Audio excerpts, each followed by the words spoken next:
Le ministre de la Justice, Camille Junior-Edouard, a rencontré ce vendredi des dizaines de représentants de partis politiques. Les discussions concernaient l'élaboration d'un plan de sécurité pendant les élections avec les partis politiques engagés dans le processus électoral. Tous les partis, ou presque, ont répondu à cette invitation du ministère pour discuter sécurité des 3 phases du processus électoral afin d'éviter l'escalade de violence à laquelle le pays est trop habitué. Le titulaire du ministère de la Justice et de la Sécurité publique justifie cette rencontre par le souci du gouvernement d'assurer le bon déroulement du processus. Les préoccupations étant connues, un plan de sécurité sera élaboré, a annoncé Camille Junior-Edouard. Plan de sécurité au niveau communal, plan de sécurité au niveau départemental qui coiffé par une structure qui l'a au niveau national pour assurer sécurité des vies et des biens, notamment dans la période électorale. Le vice-président du CSPN a dit vouloir miser sur la prévention des dégâts avant, pendant et après les élections. Il faut aussi s'assurer de la neutralité des agents de la police et du personnel de la justice lors des 3 étapes électorales. Nous avons pour nous faire part de nécessité priorité neutre durant tout le processus électoral, mais priorité aussi implacable et impartiale pour assurer de l'égalité de tous devant la loi et devant les charges publiques, mais assurer autour de l'égalité de tous devant la poursuite. Pas doué gagner des zones de non-droit pendant le processus électoral là. Les représentants des partis politiques ne sont pas aussi optimistes que le ministre de la Justice. Le président du parti Concorde recommande au CEP d'engager un dialogue permanent avec les partis pour diminuer les risques de violence. D'autres responsables de partis qui ont accepté de répondre à nos questions se sont montrés plutôt indécis quant aux chances de réussite de ces joutes. Ils ont évoqué l'impunité suite aux derniers désagréments électoraux. En matière de sécurité, combien de policiers, vous voyez chaque directeur ministre, combien de policiers il y a derrière? Qui ressources mobilisées? Nous avons près de 2 à 3 mois avant pour l'élection organisée 9 octobre là. Qui ça en termes de préparation? Ça fait pas rien fait. Tout en nous garantit l'impunité avec malfaiteurs, pas qu'à bonne élection, pas qu'à sécurité. KEPA gagne une machine de sécurité tout, une police électorale. Si la police nationale était suffisante, il n'y a pas de créer. Mais là, le créer, ça le fait. Il fait tous nos outils, maspinage contre le peuple là. Le gouvernement engage donc tous ses pions pour rendre crédible le processus électoral. Certains partis qualifient déjà cette rencontre de show médiatique. Les autorités ont, eux, la responsabilité de prouver le contraire. L'inspection générale de l'IGPNH appelle les policiers à tout mettre en œuvre pour renforcer la sécurité lors des élections. Le porte-parole adjoint de l'IGPNH, Benjamin Jean-Claude, a fait savoir que les policiers se doivent de respecter les consignes durant la période électorale. En effet, l'inspection générale entend apporter sa contribution pour la réussite des élections du 9 octobre prochain. Et pour cela, les policiers doivent mettre le paquet, a martelé le porte-parole adjoint de l'IGPNH, Benjamin Jean-Claude. La police a pour mission la protection des droits de l'homme et des libertés des citoyens à voter et des autres droits. La protection effective de la libre expression du vote le jour des élections, la protection du siège électoral, la protection des centres de vote, la protection des matériels électoraux, la protection des membres des bureaux, la sécurité des citoyens, le respect de la liberté de réunion d'expression. L'IGPNH a surtout rappelé que les erreurs des élections du 9 août et du 25 octobre dernier seront corrigées avec rigueur le 9 octobre prochain. Une lourde responsabilité qui nécessite un effort colossal de la part de la PNH, qui seule doit assurer la sécurité avant, pendant et après le scrutin. Dans la mesure où toutes les activités de ces élections a reposé sous dos police nationale, que ce soit le transport des matériels sensibles et non sensibles, donc toute bagage ça c'est sous dos il y aura reposé, donc nous avons plus charge, donc nous demandons beaucoup plus de vigilance, beaucoup plus d'engagement lors des prochaines élections. Alors que la police nationale s'engage à sécuriser tout le processus électoral, certains commissariats dans les villes de province sont dans un état très critique. Des agents de la police nationale ont procédé au déguerpissement des étudiants qui occupaient l'Université d'État d'Haïti arbitrairement. Wilson Dorleus, qui est le secrétaire général de l'UEH, a constaté que les bureaux, les matériels du rectorat et de la direction des études postgraduées ont été vandalisés par les occupants. D'ailleurs, il faut dire que 9 d'entre eux ont été appréhendés sur les lieux. Reportage Davidson Saint-Fort. Il était 8 heures ce matin lorsque l'opération a commencé. Les agents des forces de l'ordre, accompagnés d'un juge de paix, n'ont trouvé aucune résistance. Seulement 4 étudiants ont été retrouvés sur place et appréhendés par les policiers.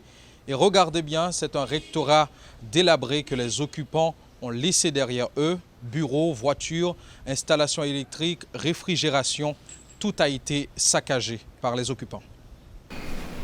Oui, même moi, je à droite.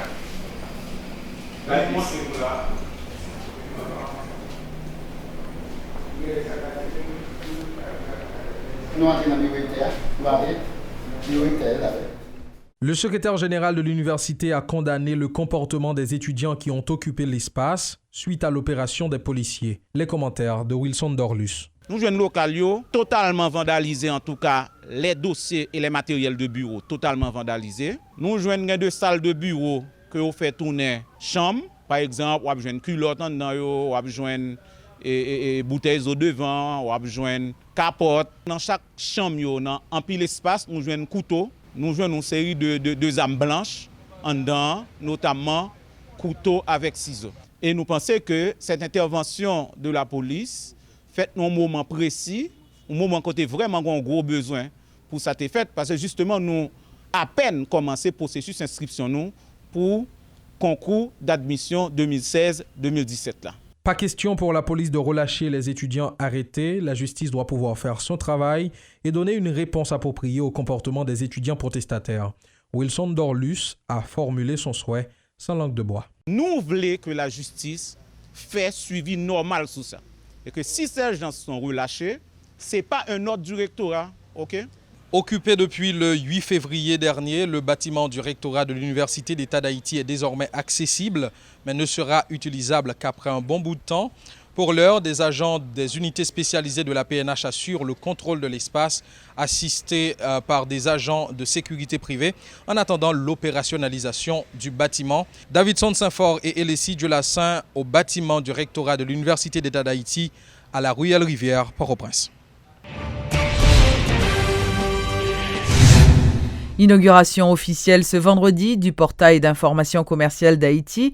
Il s'agit d'un site internet mis à la disposition des acteurs économiques nationaux et internationaux et dont l'objectif est d'informer les acteurs de tout ce qui se passe dans le secteur commercial. C'est un grand pas qui a été franchi, se réjouit la ministre du Commerce, Jessie Petit-Frère. Ça nous les portails d'information commerciale, ça veut dire un portail, un site côté recouper qui gagne toute information, qui regroupe toute information commerciale, juridique, légale et qui produit dans le pays à part l'administration publique. Là. Toute loi, toute convention, toute information sur commerce, tarifs sur commerce, toute information ça nous réunit sur un seul site et nous mettons à la disposition de agents économiques, qui entrepreneurs, qui nous mettons autour à la disposition d'étudiants, qui désiraient faire des recherches, à la disposition des investisseurs étrangers qui t'a un main qui connaît qui ça que pays offre comme information et offre tout comme activité et de manière à ce que soient capables d'intéresser venir investir dans le pays nous et ensuite créer emploi pour tout le monde dans le pays de manière à ce que nous ayons une croissance dans le pays qui vient en croissance qui répond à besoins pauvres tout. Donc c'est toute information ça qui réunit sur le portail là. Que Banque mondiale a appuyé le gouvernement haïtien. Ça a commencé déjà depuis en 2014 et nous continuons à faire travail ça et il fini réalisé, nous remettre en chantier fini pour tout le monde qui a besoin d'informations et informations qui étaient rares dans le pays, qui étaient tête chargée et quelquefois à chercher information ou à la DGI ou à la douane, à droite et à gauche, qu'on y a toute information ça réunit au seul côté et donc à la disposition de tout le monde. Ça qui est nécessaire au niveau du ministère du Commerce, c'est faire et en continuité, créer une structure pour nous capables de faire que l'information soit météo à jour et que toujours disponible pour le grand public. Là. Le coordonnateur général du regroupement Éducation pour tous, William Tellusmont, déplore le fait que de nombreux enfants n'aient pas accès à l'éducation, ce qui est un droit fondamental. Lors d'une rencontre ce vendredi avec le rapporteur spécial des Nations Unies pour le droit à l'éducation, qui est actuellement en visite dans le pays, M. Tellusmont a mis l'accent sur la nécessité pour l'État haïtien de corriger cette anomalie. Et pour sa part, le rapporteur spécial des Nations Unies pour le droit à l'éducation s'est réjoui de sa rencontre avec les responsables du regroupement Éducation pour tous et de l'Office de protection du citoyen qui, Shaw Racing, encourage un accès à l'éducation pour tous. Nous en Haïti, ils font un droit qui n'est pas respecté du tout. Donc, un pays, côté que plus fort de monde pas aller dans l'école préscolaire, c'est seulement 6% et les petits dans l'école préscolaire que l'État apprend, 14% c'est privé. Au niveau de l'école fondamentale, seulement 14% de l'école fondamentale qui l'école publique. Au niveau de l'alphabétisation, plus fort dans le pays, majorité de notre pays, pas qu'on lit, pas qu'on écrit. Donc, en plus, son population, l'école bien chère. Nous avons milité pour développer l'éducation publique dans le pays. Avec nous là, rapporteur spécial de la Nations Unies pour le droit à l'éducation, qui est venu pour appuyer nous dans la démarche qu'on a fait pour l'État haïtien et pour vraiment question de développer l'école publique dans le pays pour tout le monde qui a vraiment accès à l'éducation. C'est vraiment un crime qui est fait. Et là, nous connaissons que le droit à l'éducation, après le droit pour manger, pour vivre, c'est pour qui va le faire au monde, qui va aider à transformer la vie et épanouir et puis transformer la vie famille ou la vie communautaire avec la vie du pays. Et c'est une très grande, je pense, plus grande défi à une société où il y a plus que 75% de victimes de pauvreté, déprivées de l'éducation qui est un droit inaliénable, fondamental dans la Constitution et aussi par l'engagement que l'État a pris au niveau international, il est absolument indispensable de défendre la cause de l'éducation comme bien public, consacrer le maximum de moyens et surtout réglementer le privé pour que l'éducation ne devienne pas une marchandise et qu'il n'y a pas de frais de scolarité, que l'éducation de bonne qualité et gratuite soit accessible à tous les citoyens qui ont ce droit consacré par la Constitution. Et je suis d'autant plus content que l'Office pour la protection des droits des citoyens ici a cette responsabilité de protéger tous les droits, y compris le droit à l'éducation, qui est un droit primordial, indispensable pour l'exercice de tous les droits et pour le fondement de développement.